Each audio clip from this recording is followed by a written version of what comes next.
பதறிட்டாங்க பாஜக தலைவர்கள். ஐயா தனிச்சு நின்னா என்னையா ஆகும், சேர்ந்து நின்னாலே ஒன்றும் நடக்காது ஐயா, தனிச்சு நின்னா போயிருமையான்னு அவங்க கதறி கண்ணீர் வடிக்க 5 சீட்டு 4 சீட்டு தென் மாவட்டங்களில், 1 சீட்டு கோயம்புத்தூரில் சிபிஆர் நின்னார் அதுக்கு.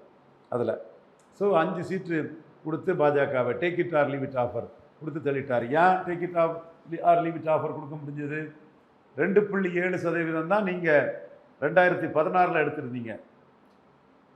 வட தமிழகத்தில் உங்களுக்கு கேண்டிடேட்டே கிடையாது. தேவநாதனுக்கு 20 சீட்டு கொடுத்தீங்க, பாரிவேந்தருக்கு 40 சீட்டு கொடுத்தீங்க. ஆர்கே நகரில் தமிழிசை அம்மையார் பொறாமையில் பொன்னாறு, இலகணேசன்ஜி, ஹெச் ராஜா, நயனாரப்பன் இல்லை, வானதி சீனிவாசன் எல்லாருமே சேர்ந்து நோட்டாக்கில் போனீங்க. இப்போ உங்களுக்கு எப்படி உங்களுக்கு அதிக சீட்டு தருவார்? 5 சீட்டில் உங்களை முடிச்சு கட்டிட்டார்.